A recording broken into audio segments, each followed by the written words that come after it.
I'm Abigail Cross, and 3 months ago I buried my father. The only thing he left me, a vintage Omega watch passed down for generations, was stolen and sold by my own mother and younger brother to fund his laughable startup. I thought that betrayal was the worst of it. But when a pawn shop owner called, everything changed.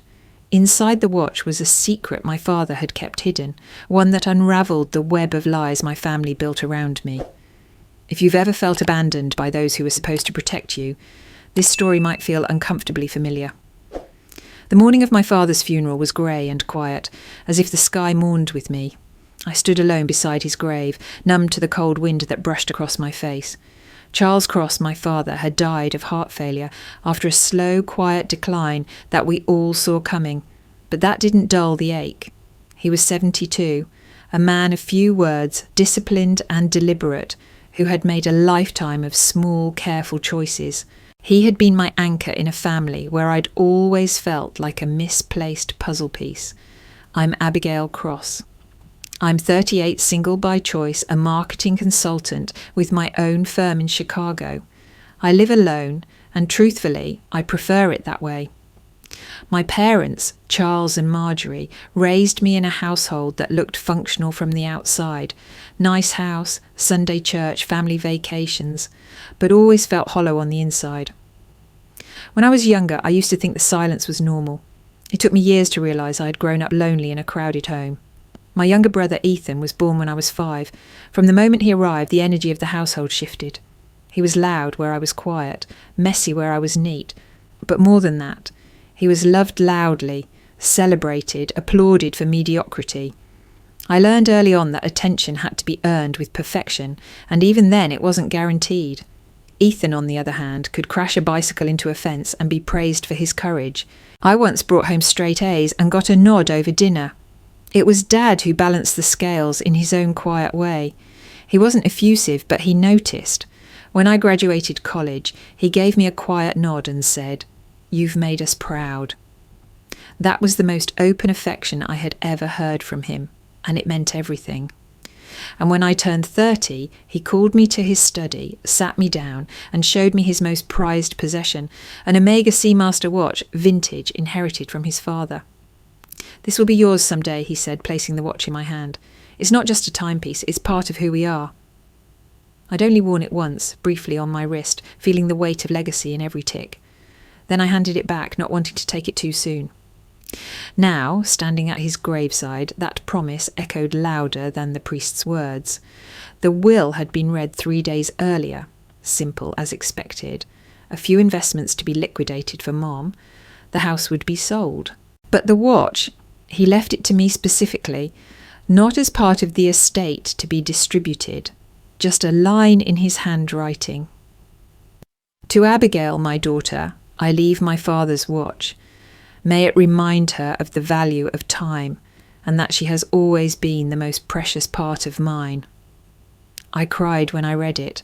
I wept in front of the attorney, my mother and my brother, who both looked vaguely uncomfortable, like my grief was a performance they couldn't be bothered to critique. After the burial, I spent the night at my childhood home. It hadn't changed much. The wallpaper was the same, the carpet still creaked in the hallway, and my old room smelled faintly of lavender and old books. Ethan had his old room too, though he hardly slept in it anymore. He lived between girlfriends and vague business ventures, none of which seemed to last longer than a season. Marjorie, my mother, was her usual unreadable self. She moved through grief like she moved through life, quietly, dispassionately, tending to others but never truly connecting. At dinner, she asked if I'd be staying long. I said just one more night. Before I went to bed, I asked her casually, "Where's Dad's watch? I'd like to take it with me tomorrow." She blinked. "The Omega?" "Yes." "Oh," she said, brushing a curl behind her ear. I put it in the safe for now. You know, just until things settle. I didn't want anything to happen to it." I nodded, trusting her. It was my father's dying wish, after all. What could go wrong? A month passed after the funeral, quiet and routine, with a few texts from Mum checking in and none from Ethan. I focused on work, threw myself into client meetings and project deadlines, and tried not to think about the watch. I hadn't felt ready to wear it yet. It felt too heavy, too final. But I knew it was mine, and in some strange way, knowing it was waiting for me in the family safe brought a small measure of comfort, until it didn't. It happened on a random Thursday. I had a client meeting cancelled last minute, and the empty hour gave my mind room to wander. I found myself dialing my mother's number. "Hey, I'm thinking of swinging by this weekend. I'd like to pick up Dad's watch," I said, keeping my tone light. A pause. "Oh," she said, "just that." One syllable that instantly froze my spine. "Mom?" "Well, Abigail, about the watch. I was going to talk to you sooner, but with everything going on and Ethan needing—" "Mum, where is the watch?" My voice turned flat, cold. There was a long, hesitant breath on the other end. "We sold it." I blinked. The room went quiet, as if every sound had been vacuumed out of it. "You what?" "It wasn't just me," she said quickly. "Your father and I talked about it before he passed. Ethan needed some seed capital for his new app idea, and the watch, well, it was just sitting in the safe. He thought what?" I interrupted, nearly whispering.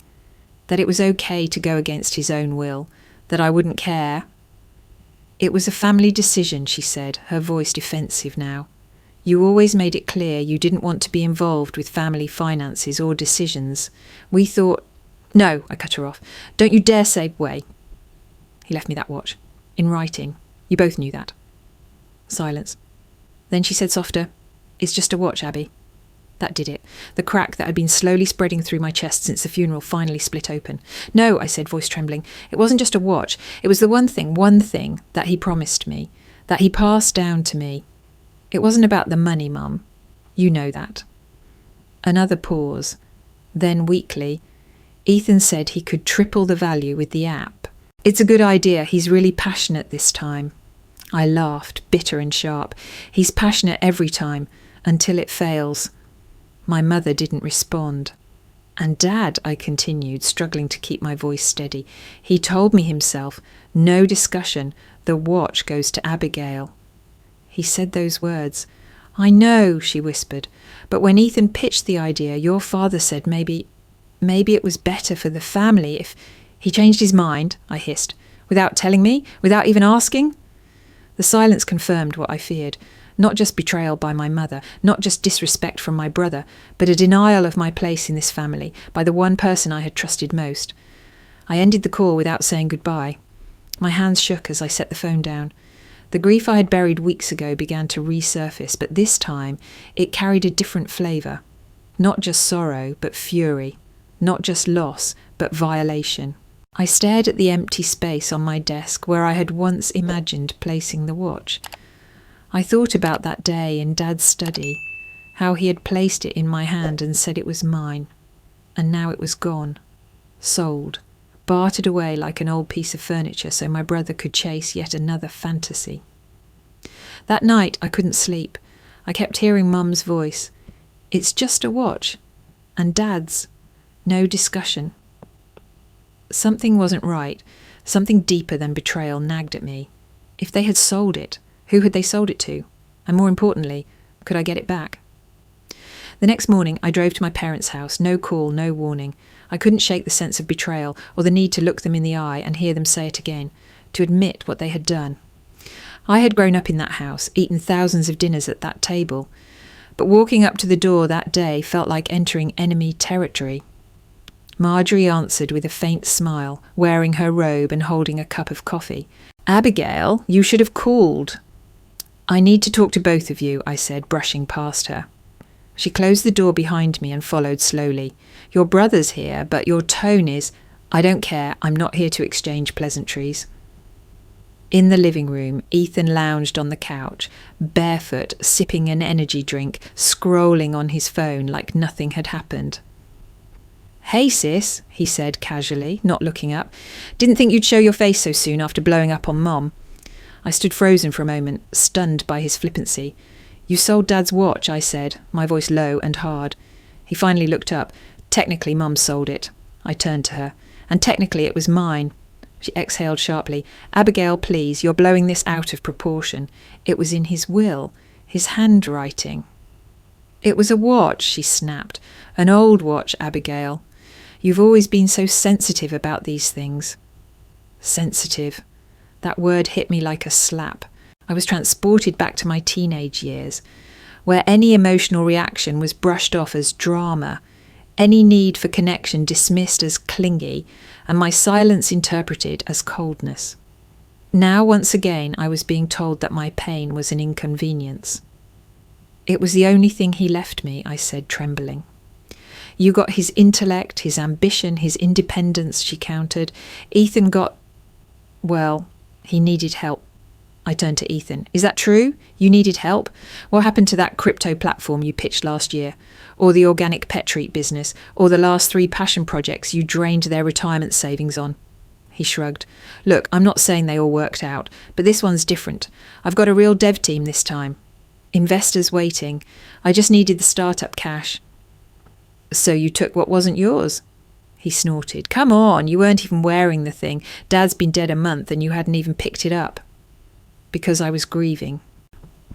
Well, I needed the money more than you needed a souvenir. My jaw clenched. A souvenir? He leaned back on the couch, resting one arm along the top. Let's be honest, Dad always treated you like a business partner. You were the golden child, the serious one. I was the screw-up. So now for once I get something out of the family name and you can't handle it. I stared at him, speechless. Marjorie didn't interrupt. She didn't correct him. She didn't defend me. I see, I said finally. You all think this is fair, that it's justified. Marjorie stepped forward. It was a decision we made as a family. No, it was a decision you made without me. You didn't even tell me until I asked. It was just easier that way, she said, and the honesty in her voice broke something inside me. Easier to lie, I said softly. Easier to let me think I still mattered. Ethan stood. All right, I think this conversation's over. I've got a prototype meeting in 20 minutes. I turned to leave, my chest tight, fingers tingling. At the door, I paused. You didn't just sell a watch, I said without turning around. You sold the last thing I had left of him. And maybe the last thing I had left of any of you. I walked out without another word, the sound of silence chasing me down the porch steps. I spent the next morning staring at a list of pawn shops I had compiled overnight, my coffee growing cold beside my laptop. Sleep had been elusive.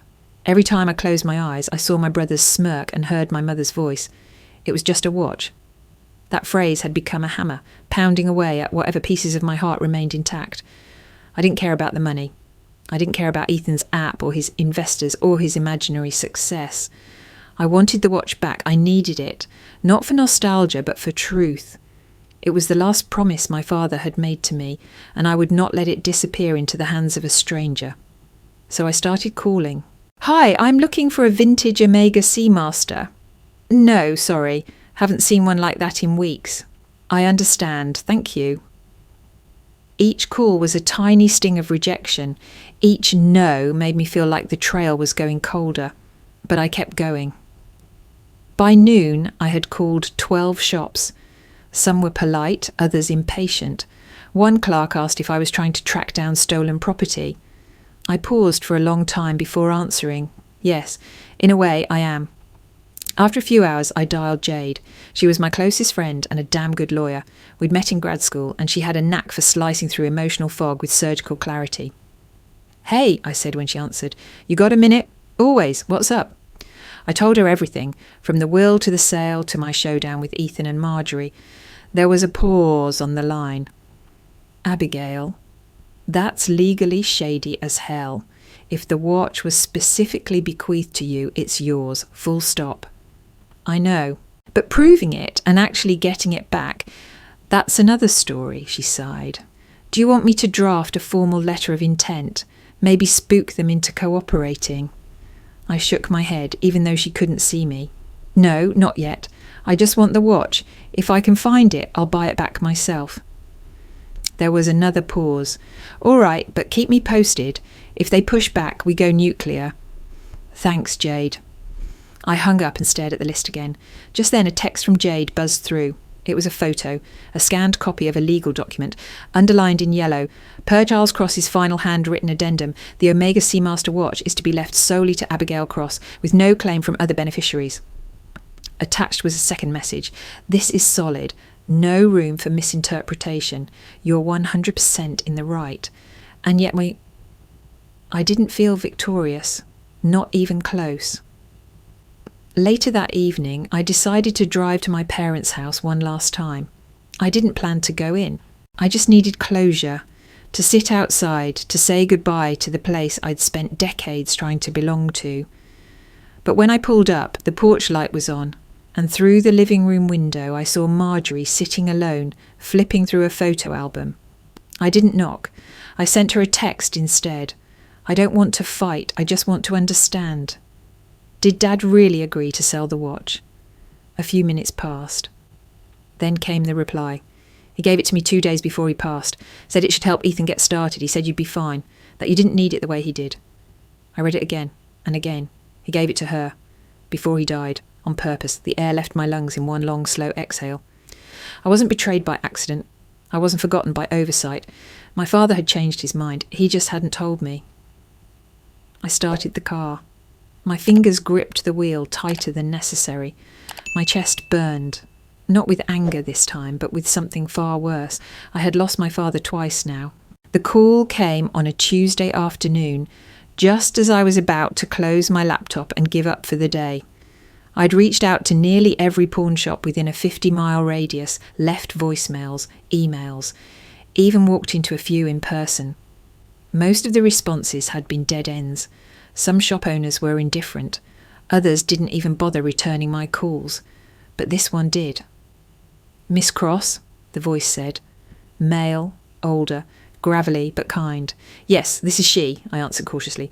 This is Harold Bishop. I run Harold's Collectibles over on Maple and Fifth. I straightened in my chair.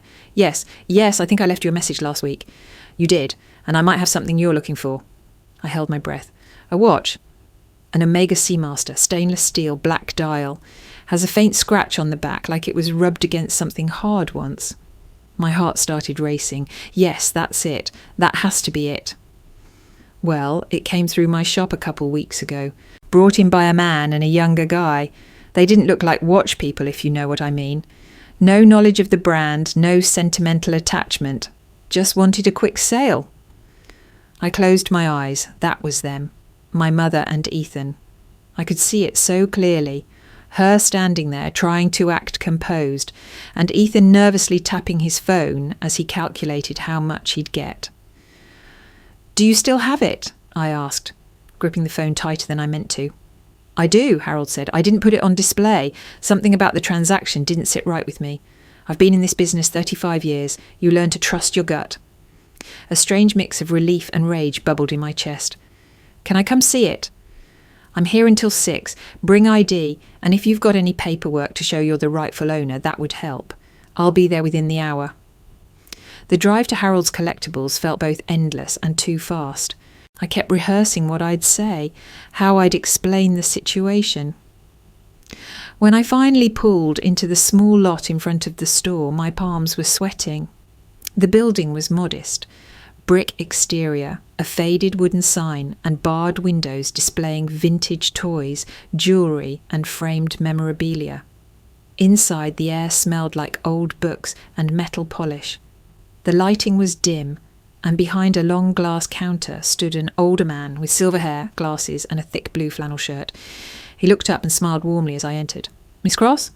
Yes, Harold, he nodded. Come on over. He reached beneath the counter and carefully placed a small black velvet case on top. He opened it slowly, reverently, like he understood the gravity of what he was returning. There it was. My father's watch. Pristine, familiar, heavy with memory. I didn't realise I was crying until Harold handed me a tissue. You all right, miss? I nodded, barely managing to whisper, yes, that's it.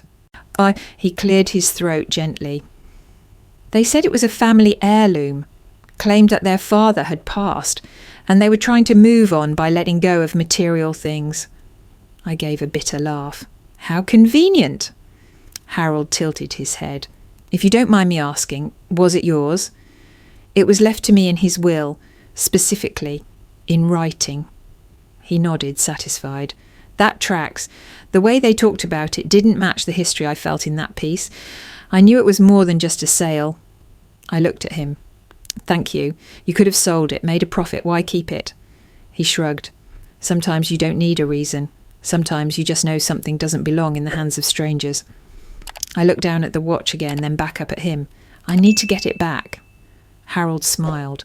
Then let's talk about how we can make that happen.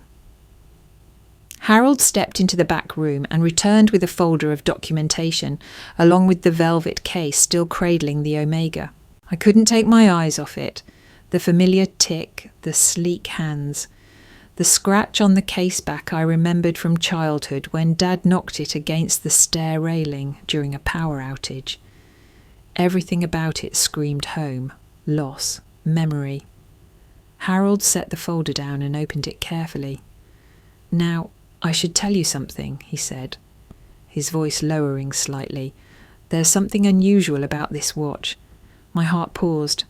Unusual how?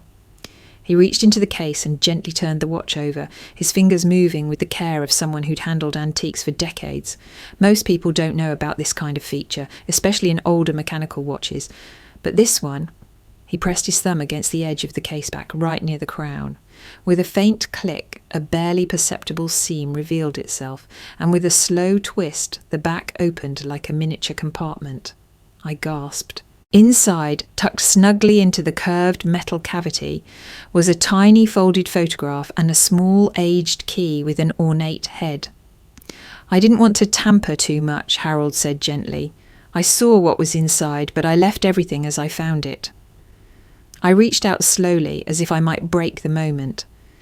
With trembling hands, I picked up the photograph and unfolded it carefully. It was a picture of me, maybe age 6, at the beach, building a sandcastle, while my dad crouched beside me, grinning, caught mid-laugh. The edges were yellowed with time, and the creases told me it had been opened and folded many times before. I'd never seen this photo before. Tears blurred the image. I didn't cry loudly. I just let the silence hold the weight of the moment. The key lay beside the photo like a question mark. It was small, brass and delicate, the head engraved with a geometric pattern, unlike any house or padlock I'd ever seen. Do you have any idea what that key is for? Harold asked. I shook my head slowly. No, but I'm going to find out. He leaned against the counter, crossing his arms. I'm guessing the people who sold it to me didn't know about this. I looked up. You're sure? Oh, yes. If they had, they'd have either taken it out or made a bigger fuss over the price. They barely negotiated, just wanted the cash and left. Fast. I laughed bitterly. Sounds like them. Then this, he gestured towards the hidden compartment, was never meant for them. It was for you. That hit me harder than I expected. Of course it was. My father had placed that photo in the watch. He'd tucked away a key to something private, something important, and trusted that one day I'd discover it. He never told anyone else, not even Marjorie, certainly not Ethan. That, more than anything, proved the truth. Despite what my mother had said, despite Ethan's selfish claims, my father had meant for this watch, this legacy, to be mine. He may have handed it to her in his final days, but what he placed inside, that was never meant for anyone else. I looked up at Harold. How much did you pay for it? 15,000. I flinched. It wasn't that I couldn't afford it. I could. But it wasn't pocket change. I'll pay you back, every cent. Harold shook his head.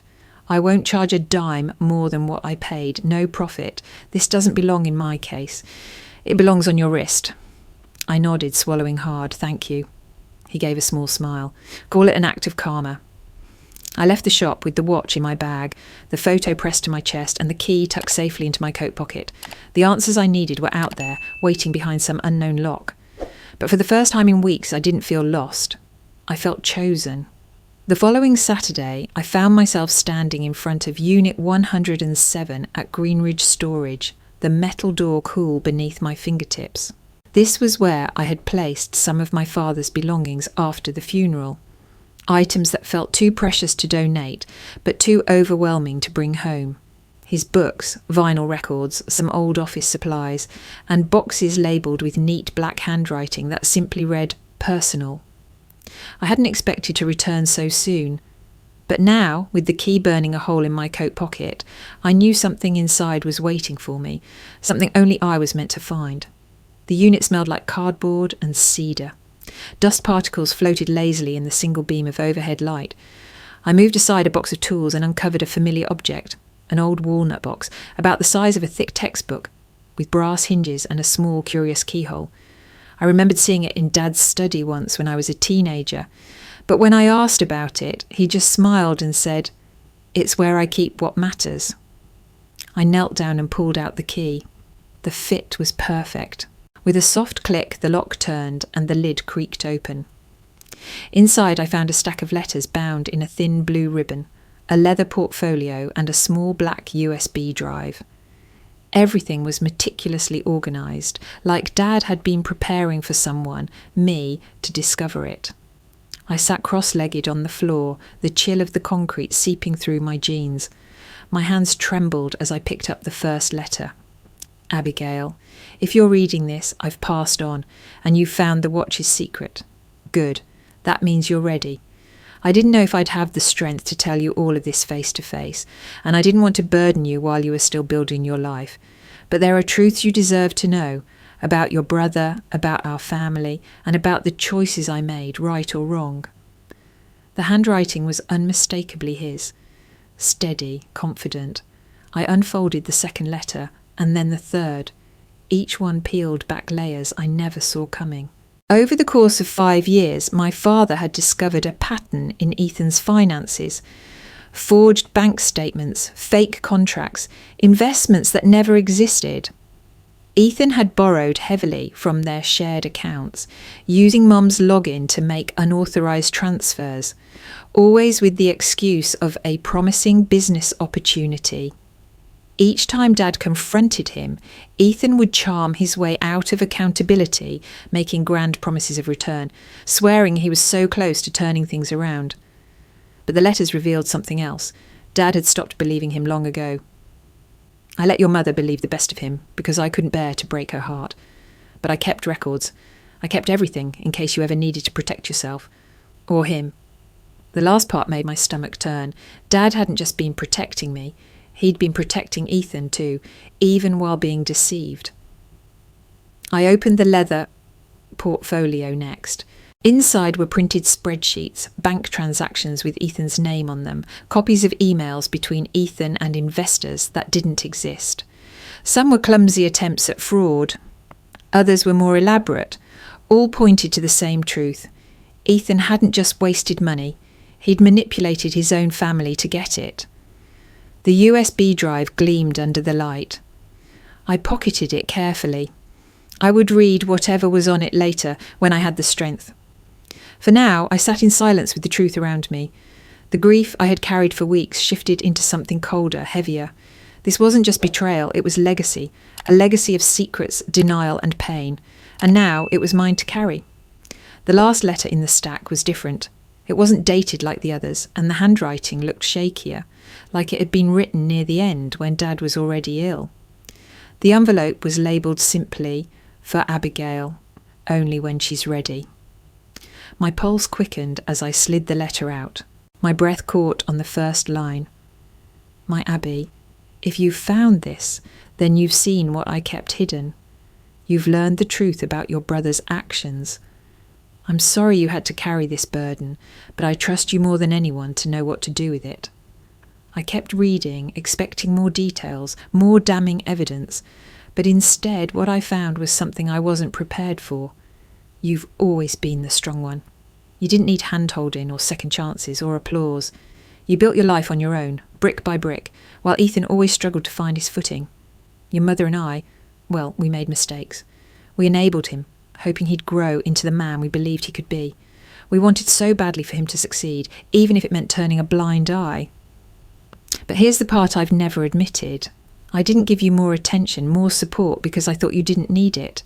You were so self-reliant from the time you were a little girl.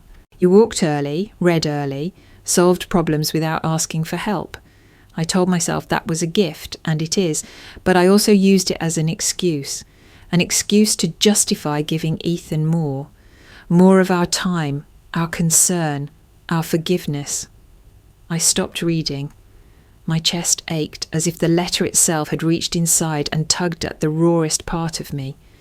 He thought I didn't need them. I blinked away tears and kept going. When I gave the watch to your mother near the end, it wasn't because I'd changed my mind. It was because I thought she'd hold on to it for you, like a bridge between generations. I see now that I misjudged what she'd do.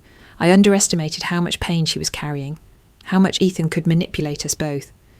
And I underestimated you, not in your strength, but in your need to feel seen, loved. I failed you there. I'm sorry, Abby. If I could do it over, I would have told you more often how proud I was, how much I admired you, how grateful I was that at least one of my children turned out better than I could have imagined. Love always, Dad. I folded the letter slowly, hands trembling. This was the twist I hadn't seen coming. All my life I had internalized the distance. I thought maybe I was too quiet, too serious, too different. I told myself the silence from my parents was just how things were, that I didn't need the affection Ethan received because I was built differently. But now I saw it for what it was. They had mistaken my resilience for immunity. My independence had become my invisibility, and maybe that was the real heartbreak. I hadn't been pushed away because I wasn't good enough. I'd been pushed aside because I seemed like I could handle it, because I made it too easy for them to forget I needed love too. I sat in that storage unit for what felt like hours, surrounded by boxes of forgotten years and the weight of revelations. The pain didn't come in a sharp burst. It was slow, heavy, like watching a dam crack 1 inch at a time. But strangely, it was also clarifying. For the first time, I understood my place in this family, not as a mistake or a misfit, but as the one who bore the consequences of everyone else's fragility. I was strong, yes, but even strong people deserve to be held. The morning sun filtered through the tall windows of the law office, casting gold lines across the polished wood floor. I hadn't been here in years, not since the reading of my father's will, but the place hadn't changed. Same grandfather clock ticking in the corner, same bookshelf lined with leather-bound volumes no one had opened in decades, and behind the desk the same man who'd known our family since I was a teenager. "Abigail," said Mr. Nelson, rising from his chair with a warm but reserved smile. "It's good to see you again, though I suspect this isn't a social call." "It's not," I said, managing a smile of my own as we shook hands. "I found something. Actually, a lot of somethings." He gestured for me to sit, then folded his hands on the desk. "Tell me everything." I took a deep breath and walked him through it. The pawn shop, the watch, the hidden compartment, the letters, the key, the storage unit, the documents. His expression grew increasingly serious as I spoke. When I finished, I pulled out the USB drive and placed it gently on the desk. "I haven't opened this yet. I figured if anyone should see what's on it, it's you." Nelson nodded, then inserted the drive into his computer. We waited in silence as a folder opened, revealing dozens of files, scanned documents, spreadsheets, audio recordings, and a video folder labelled "For Abby." He clicked on a PDF first. I recognised it immediately, a bank statement. But it wasn't one I had seen before. The account name read Abigail Cross Trust, Confidential. Nelson's brows lifted. Well, that's interesting. He opened another document, then another. And then a notarized letter signed by my father, dated 2 years before his death. "This appears to be a separate trust," Nelson said, "established entirely outside of the estate we probated. Your father was very specific. This trust is not to be mentioned or distributed through the primary will." I leaned in. "Why?" He clicked through a few more files, pulling up the legal foundation of the trust. "Because he didn't want anyone else, your mother or brother especially, to even know it existed." I sat back stunned. "He hid it." Nelson nodded slowly. "Yes, and judging by these investment summaries, it's not small. How much?" He ran a few quick calculations. As of the most recent statement before his passing, just over $900,000. I couldn't speak. It wasn't the money. Not really. It was the intent, the foresight, the care. While everyone else had been fighting over scraps, my father had quietly built something solid just for me. A lifeboat in the chaos he must have known would follow his death. He set it up to activate upon confirmation of your identity and proof that you had received the contents of the watch, Nelson said. That explains the secret compartment. He wanted you to earn the access by uncovering the truth for yourself. I shook my head slowly, still absorbing the weight of it all. He didn't trust them. No, Nelson said, and frankly with good reason. I stared at the screen. Part of me felt grateful. Another part angry. Why did he have to make it so hard? Why not just tell me while he was still alive? Nelson must have sensed my turmoil. Your father wasn't a perfect man, Abigail, but he did what he thought was necessary to protect the one person who never asked for anything. I swallowed hard. So what now? I asked. What do I do with it? Well, he said, leaning back in his chair, that's entirely up to you, but legally it's yours. Every cent. And no one, not your mother, not your brother, can touch it. I nodded slowly. I hadn't come here looking for money, but I had found something far more valuable, confirmation of my worth, of my father's faith in me, of the fact that, even in silence, he had never stopped protecting me. Nelson leaned forward again, tapping one finger thoughtfully against the desk. There's one more thing. I looked up, still dazed from the revelation about the trust. What is it? He turned the monitor towards me, displaying a scanned legal clause, buried deep in the documents. It was highlighted in yellow, and at the top, in bold, Activation Clause, Abigail Cross Trust. This clause here, he said, pointing to the paragraph, specifies that the trust may only be activated under a very particular condition. What kind of condition? He read aloud. The beneficiary must personally discover the location and contents of the Omega Seamaster compartment left in her possession. Confirmation of such discovery must be provided by either video evidence or third-party verification at time of claim.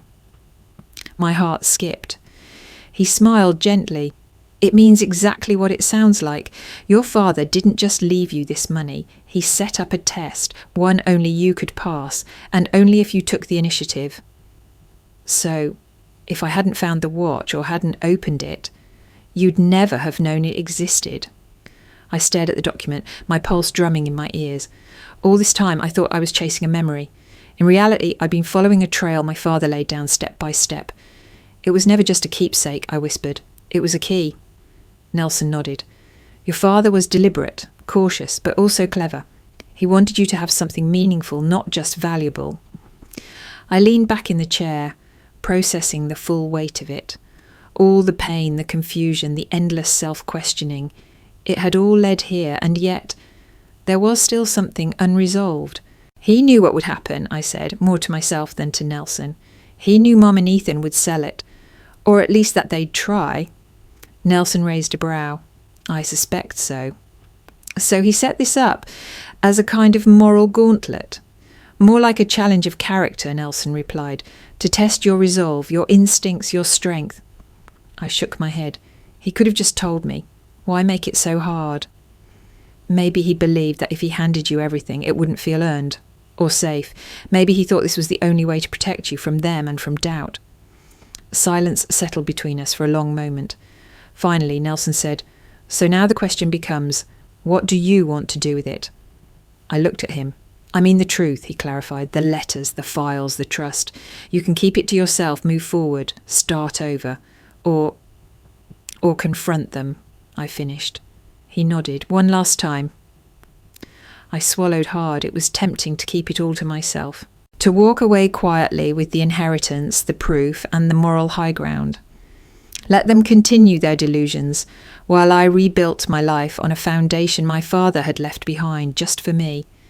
But another part of me, the same part that made me pick up the phone and call pawn shops, that pressed for answers, that refused to stay silent, wanted something else. Closure. Not revenge. Not even justice. Just the truth, spoken aloud, heard by the people who had refused to see me. I don't want the money to be the final word, I said. I want them to understand what they did, how far they went, how wrong they were. Nelson leaned back, steepling his fingers. Then you'll need to be smart, strategic. You can't go in there guns blazing. I won't, I said, but I also won't pretend it didn't happen. He gave a slow, respectful nod. Your father would be proud.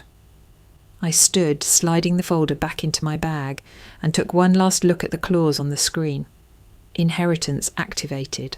Because I had chosen to look, now it was time for them to see.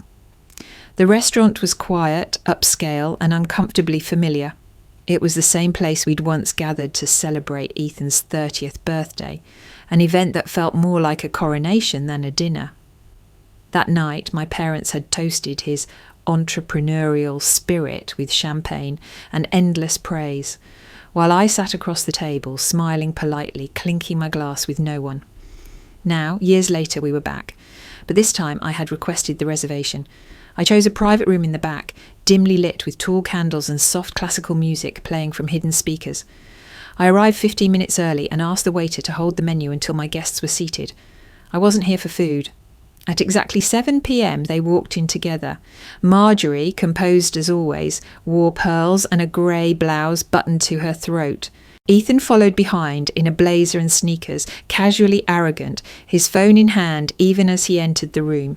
He barely glanced at me. "Abigail," my mother said with a cool nod, "this place brings back memories." "Yes," I replied evenly. "That's why I chose it." Ethan slumped into the seat across from me, stretching his legs. "So what's this about? Another lecture, an apology maybe?" I ignored him and turned to my mother. "Thank you for coming. I wanted to have this conversation face to face." She folded her hands on the table. "I hope it's not about the watch again. It's not just about the watch," I said. "It's about everything." I reached into my bag and placed a thin folder on the table. Neither of them reached for it. "What is that?" Ethan asked warily. "Proof," I said, "of what you've done." He snorted. "Please." "What now?" I opened the folder and spread out a series of documents, photocopies of forged bank statements, email transcripts, even a scanned image of a withdrawal slip with my father's forged signature. Ethan's expression faltered for the first time. "These are from Dad's personal files," I said, "hidden in a lockbox only I could access. You've been taking money from the family for years, pretending they were investments. You forged his name on at least 2 occasions, and I have proof you've lied to Mum about where the money was going." Ethan looked at Marjorie. "She's making this up." "She's not," I said, calmly sliding the documents closer to my mother. "Dad documented everything. He kept it all, hoping maybe one day someone would stop you." Marjorie stared down at the pages, her face unreadable. But I saw the twitch at the corner of her mouth, the beginning of doubt, the crack in her certainty. "I don't know what this is," Ethan said, louder now. "Anyone can fake emails and documents. This is probably some elaborate guilt trip because you're jealous or bitter." "Jealous?" I cut him off, laughing coldly. "I have nothing to be jealous of.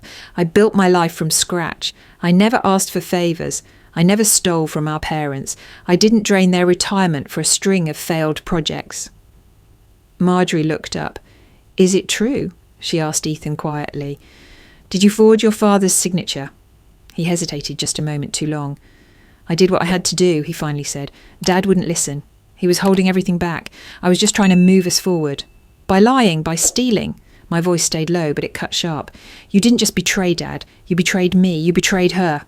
I pointed at our mother. She was trembling slightly now. Her hands had moved off the table and into her lap. Her gaze flicked between us, searching for something she wasn't finding. "You knew about some of this, didn't you?" I said to her softly. "You suspected, but you didn't want to see it." I thought he was just exaggerating," she murmured. "Your father. He was always so dramatic about Ethan's choices. I didn't know it was this." I leaned forward. He left the watch to me in writing. "You sold it anyway, for him. You chose him. Again. But Dad knew. He saw it coming, and he made a plan." Ethan stood up suddenly, shoving his chair back. "I don't have to listen to this."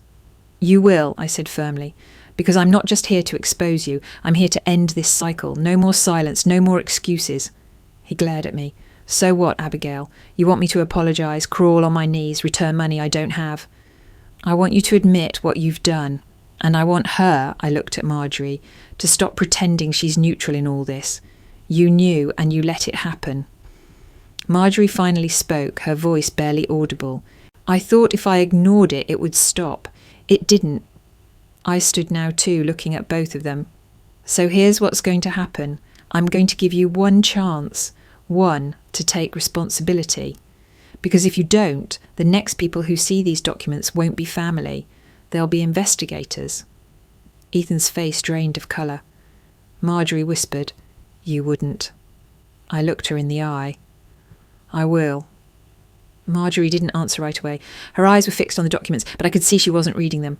Her face had gone pale, her mouth pressed into a thin, tense line.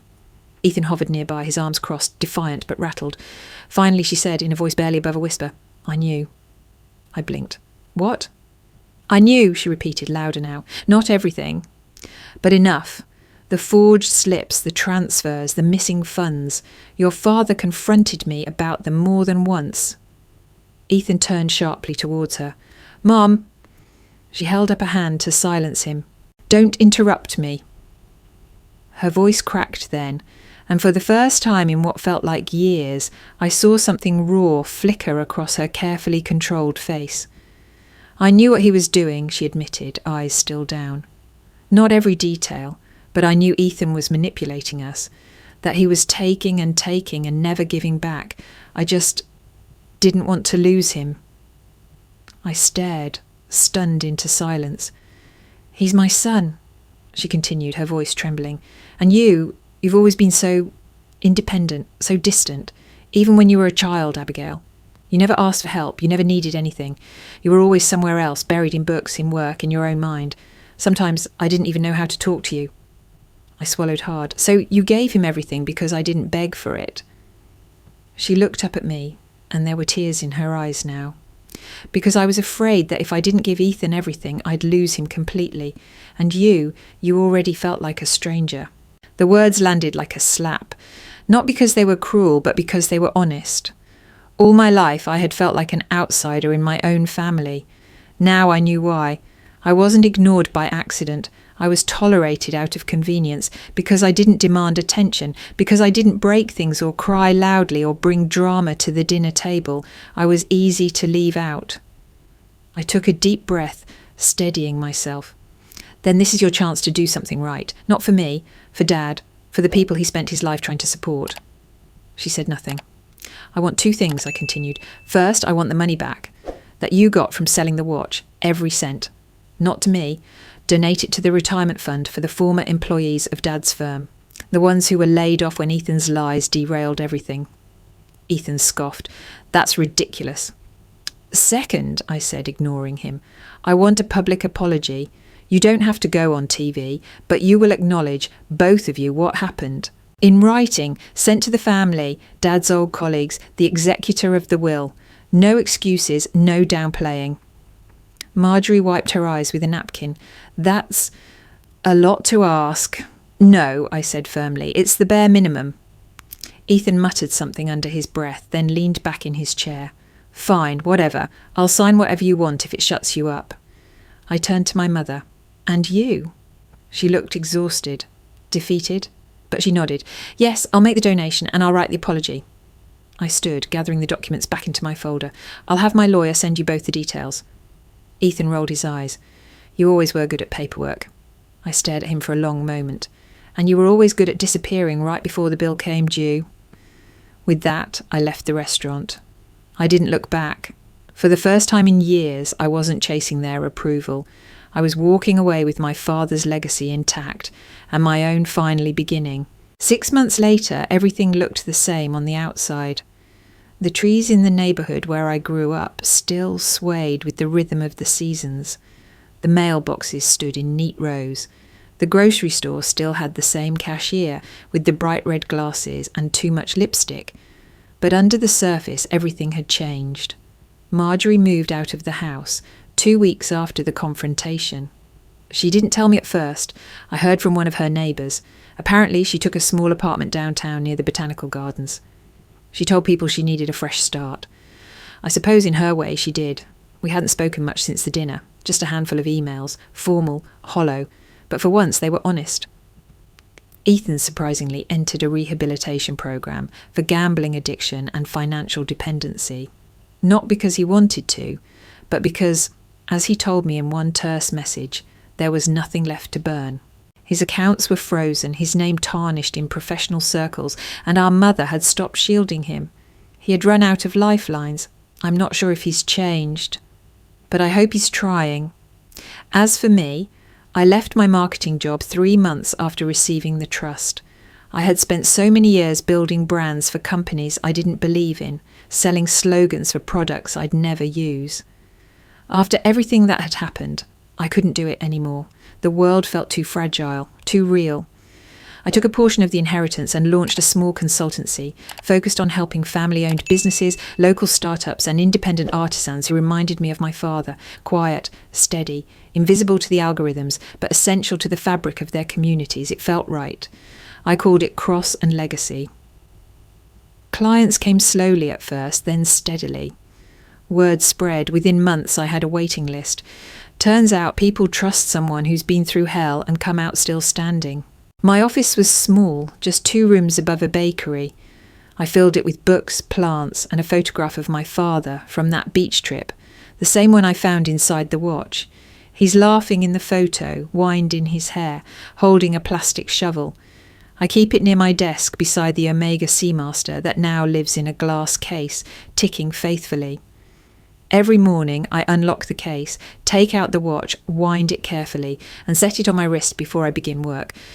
Not out of superstition, out of ritual. A reminder that time is still mine, to use well. I hadn't realised until recently how much of my life had been spent trying to earn something, approval, affection, belonging. But now, for the first time, I wasn't chasing anything. I was building something, for me, and in some intangible way for him. One afternoon in early spring, as I closed my laptop and stepped out onto the office balcony, a woman approached me. "You're Abigail Cross?" "Yes," I said, surprised. "I'm Camille. My father used to work with yours engineering firm years ago." I smiled. "Of course, I remember him. He used to bring those caramel candies to the office parties." She laughed. "That's him. He told me about you. He said your father was one of the only men he ever trusted with his work." We talked for a while about our fathers, about time, about regrets. Before she left, she touched my arm gently. "I'm glad you're doing this," she said. "Your father would be proud." And I believed her. Not because I needed to, but because I finally knew it was true. That night, I walked home beneath a sky streaked with stars. The city hummed around me, people rushing, cars honking, dogs barking, it's life happening. I stopped outside my building, looked up, and let the breeze move through me. The past didn't own me anymore, but it had shaped me, and from it I'd carved something new, not perfect, not easy, but mine. The letter arrived on a Thursday, folded neatly inside a manila envelope with no return address. Just my name on the front, written in block letters. At first I thought it was from a client. It wasn't until I opened it and saw the familiar handwriting at the bottom of the page that I froze mid-breath. It was from Harold. Inside was a photocopy of a single journal page, aged, the edges slightly torn, but the handwriting unmistakably my father's. There was a note from Harold clipped to it. "Found this in a second-hand journal among a batch of estate donations. The handwriting looked familiar. I thought it might mean something to you." I held the page in my hands like it was made of glass. It read, "If Abigail finds the watch's secret, then she is ready. Ready not just to carry what I couldn't say, but to understand it. I know she'll be angry. I know she'll feel betrayed, but I also know her heart. And if she's reading this, then she's already proven stronger than I ever was. Abby, if you're holding this, you've done the hard part. You didn't just survive the loss. You walked through fire and came out whole, and now, if you can, forgive them. Not because they deserve it, but because you deserve peace." I stared at the words until they blurred. My hands trembled, not from shock this time, but from something deeper, something old and tender that had been sleeping inside me since the day I sat by his hospital bed, holding his hand as the monitors slowed. For months I had felt like I was holding the pieces of my father's legacy, his watch, his letters, his voice, like weapons. Weapons to prove I was right, that I had been hurt, that I deserved better, and I still did. But here, in this quiet page, hidden in a worn-out journal, was something else.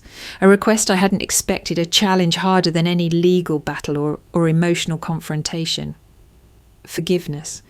Not as surrender, not as forgetting, but as freedom. I sat down on my office floor, journal page in hand, and finally, after all these months, let myself cry. Not the angry, frustrated tears I'd swallowed at the dinner table. Not the numb tears from the funeral. But deep, guttural sobs that cracked open something buried inside me. I cried for the child who never felt seen, for the woman who was always the strong one, for the father who couldn't find the words until after he was gone, and for the family who had never known how to love me properly. The tears didn't fix everything, but they made space. Later that evening, I walked down to the lakeside path near my apartment. The water was still, reflecting the amber lights of the city skyline. I sat on a bench, the watch on my wrist ticking softly, as steady as my breath. I thought about Mom, now living alone in that quiet apartment, about Ethan, rebuilding or pretending to, and I thought about my father, who had left behind not just memories, but choices, tools, doors that only I could open. I could have kept punishing them forever. I could have built walls high enough that no one could ever reach me again. But I realised then I didn't want to live in a fortress. I wanted a future. And so I whispered into the wind, I forgive you. Not for them, for me, because I was tired of holding on to weight that no longer belonged in my hands. I stood and walked home, the letter tucked into my coat pocket, the watch still ticking steadily on my wrist. Not as a burden, but as a legacy.